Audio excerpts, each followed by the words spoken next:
मुजफ्फरनगर में जिला बेसिक शिक्षा अधिकारी कार्यालय पर चल रहा धरना मंगलवार देर रात उस वक्त खत्म हो गया जब प्रदेश सरकार में मंत्री कपिल देव अग्रवाल मौके पर पहुंचे। धरने पर बैठे प्रदर्शनकारियों से मंत्री ने सीधे संवाद किया और उनकी समस्याओं को गंभीरता से सुनते हुए हर संभव मदद का आश्वासन दिया। काफी देर तक चली वार्ता के बाद प्रदर्शनकारी मंत्री के आश्वासन से संतुष्ट नजर आए और उन्होंने अपना धरना समाप्त करने की घोषणा कर दी। बताया जा रहा है कि धरना विभिन्न मांगों को लेकर पिछले कुछ समय से जारी था, जिससे प्रशासनिक कामकाज भी प्रभावित हो रहा था। मंत्री के हस्तक्षेप के बाद स्थिति सामान्य हो गई है और कार्यालय का कामकाज फिर से सुचारू रूप से शुरू हो गया है। फिलहाल प्रशासन पूरे मामले पर नजर बनाए हुए है। M news India bureau chief Shariq Khan के साथ संवाददाता अदनान अख्तर की रिपोर्ट। 4 फरवरी में ही उनकी सर्विस बुक मांग रहे हैं, जिनका अप्रूव कर चुके। जो चीज मैंने पास कर दी अपनी पटल से कि इन्हें दे हो गया, फिर उसकी सर्विस बुक से आप क्या देख लोगे? अगर मान लिया उसकी सर्विस बुक में कुछ गलत ही पा गया तो क्या आप अप्रूव को रिजेक्ट कर सकते हो? आपकी पावर ही नहीं है, वो तो अगले स्टेप पे चली गई। फिर भी क्योंकि जिससे कि वो दे ना हो और वो एरियर में फंसे, जब 8-10 महीनों का एरियर हो जाएगा तो एक ठीक ठाक सा अमाउंट हो जाएगा, फिर उसको आप समझो कि 10% चार्ज। ये हमने ये भी बाद में रिक्वेस्ट करी कि हम 5 लोग आ जाएंगे, बात कर लेंगे। आप पहले बात तो करो, इसका कोई डेडलाइन तय करो। अंदर से कोई जवाब नहीं। अहंकार की प्रकाष्ठा है।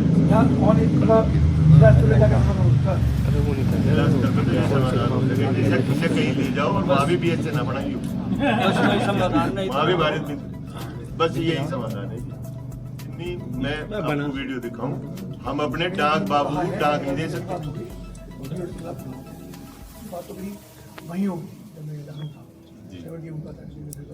देखिए, मैं यहाँ बेसिक शिक्षा अधिकारी कार्यालय पर हूँ और संजीव कुमार यहाँ BS से हैं और ये सब हमारे जो अध्यापक हैं सुबह से धरने पर बैठे थे। जब मुझे जानकारी मिली तो इनके बीच में यहाँ पर पहुँचा हूँ, खुद ही पहुँचा हूँ।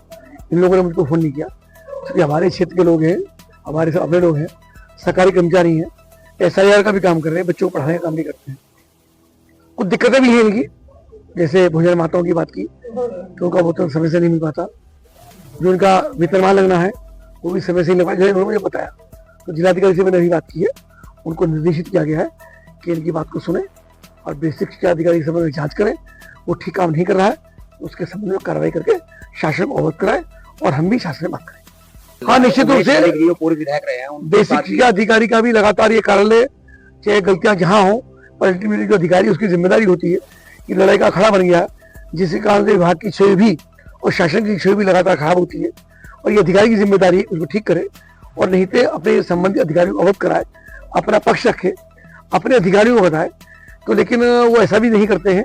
तो जिलाधिकारी को मैंने कहा कि तत्काल प्रभाव से इसकी जाँच करा करके और अगर कोई इसमें लापरवाही उसकी है तो तत्काल भाव में DO लिखे, उस पर कार्रवाई के लिए लिखे, उसके संबंध में हम भी शासन में बात करें।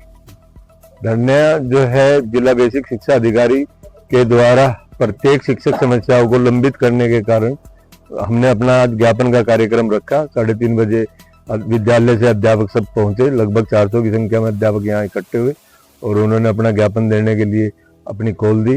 अंदर कहना के लिए गए, कुछ लोग भेजे गए और लेकिन उन्होंने हमारा ज्ञापन लेने से इनकार करना कहो, जब बीच में आए ही नहीं। लगभग 4:30 के बाद हमने ये कहा कि हम 5 लोग आपसे मिल लेते हैं, इस विषय पर बात कर लेते हैं। तो उन्होंने इसके लिए भी हमें समय नहीं दिया और 6 बजे में यहाँ से निकल के चले गए। उसके बाद हमने उस ज्ञापन कार्यक्रम को धरने में बदल दिया। मंत्री जी के द्वारा आश्वासन दिया गया है कि आपकी लंबित मांगों पर उचित कार्रवाई होगी। अब मंत्री जी के विश्वास पे और उनके द्वारा जिलाधिकारी को कही गई बातों से विश्वास करते हुए हम 2 दिन का समय जो है अपने इस धरने को स्थगित करेंगे। उसके बाद धरना। बिरादरीवाद के बारे में, शिक्षकों में बिरादरीवाद नहीं है, ये कोई मुद्दा नहीं है। लेकिन जो बाहर बेसिक शिक्षा अधिकारी की वजह से समाज में जो बिरादरीवाद का मुद्दा फैल रहा है, उससे हम भी आहत हैं। एक दिन त्यागी समाज धरना दे रहा, दूसरे दिन उस पर कॉमेंट गुज्जर समाज कर रहा, कभी जाट महासभा, कभी पाल महासभा। तो ये समाज में है, शिक्षक इसमें नहीं बटेगा। नहीं, ये असर बच्चों तक हम जाने नहीं देंगे। हम शिक्षक हैं, ये हमारा कर्तव्य है कि हम किसी के भी बांटने से ना बटे, जाति को हम हावी नहीं होने देंगे। ये हमारा प्रयास रहेगा। कोई भी इसमें सफल नहीं होगा और ना ही हम किसी को इसमें सफल होने देंगे। हमारी जाति शिक्षक है, शिक्षक रहेगी।